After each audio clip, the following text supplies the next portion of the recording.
Welcome back to GMP Scenario, presented by PharmaContentLabs.com. You ever solve a problem at work? You think it's done, only to have it pop right back up a few weeks or a few months later? It's so frustrating. It's like you're playing a game of whack-a-mole.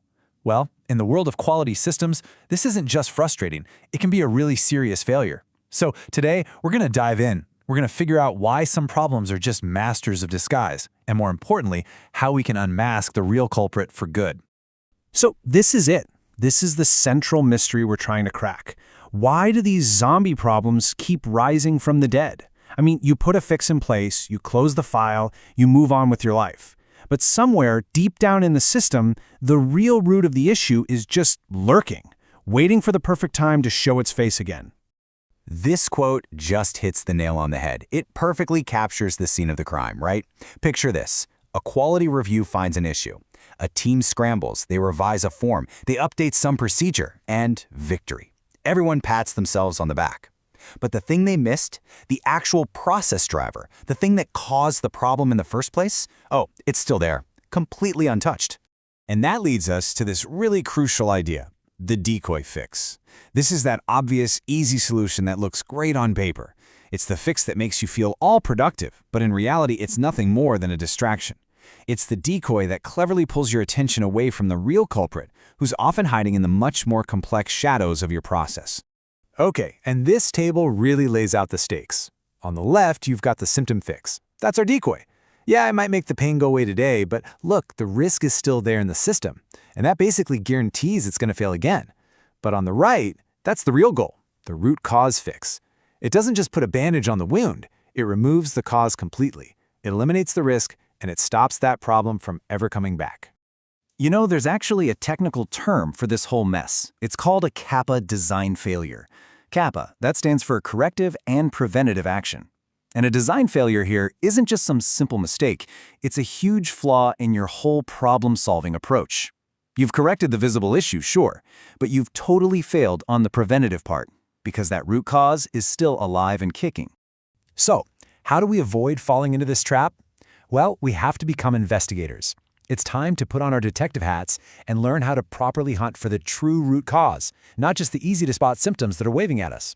And, every good investigator needs a method. You can't just wing it. So here's a simple but really powerful 3-step playbook.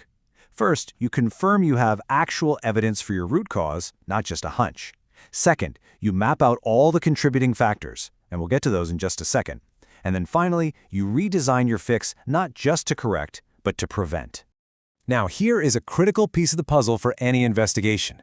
The main culprit, that root cause, it almost never works by itself. It has accomplices, all these other little issues in the system that help create the perfect storm for a failure. We call these the contributing factors. And here is your list of the usual suspects. You got to go down the list and ask the tough questions. Was the training just not good enough? Was the workload totally insane? Was the process designed poorly from the start?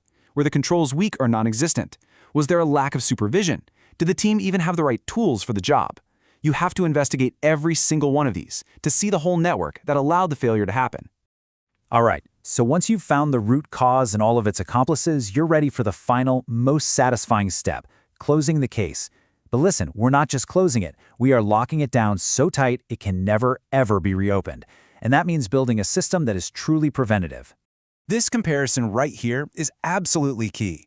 On the left, you've got the weak fixes, the paper changes, updating a document, changing a few words in a procedure. These are so fragile. But on the right, you have the strong, systemic fixes. We're talking about things like error-proofing the process, so it's literally impossible to do it wrong. Or maybe introducing automation, adding independent checks, or building actual system barriers. Now, those are robust solutions. And just like any good detective, you have to document your case file perfectly. You have to show a crystal clear link from the cause you found to the action you took. You need to explain the rationale. Why is this fix going to work? You have to assess the risk, and maybe most importantly, you need to define exactly how you're going to measure effectiveness to prove that problem is gone for good. And now we arrive at the final judgment. This is where your hard work gets put to the ultimate test.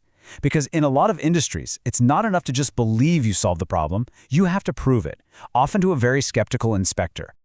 This right here highlights the most common and the most dangerous mistake, closing the case just because the paperwork looks better. The form is updated, the procedure's revised, everything looks all neat and tidy. But if the underlying system hasn't actually changed, you've done nothing more than some window dressing. If there's one single thing you remember from all of this, let it be this. The real proof of a fix isn't found in a revised document. It's found in changed controls. Did you build a new barrier? Did you automate a manual step? Did you change the system itself to make failure harder? That's what a good inspector and, more importantly, a robust quality system is looking for. And at the end of the day, this is the bottom line. It's actually pretty simple. If the problem comes back, your investigation failed. Period. Recurrence is the ultimate proof. It's the smoking gun that you only fixed a symptom, not the root cause.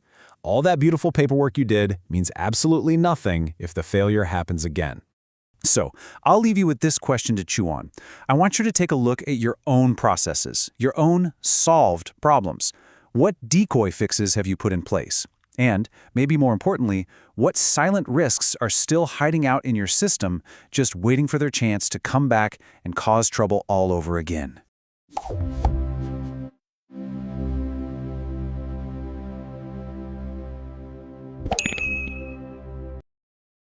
Thank you for watching.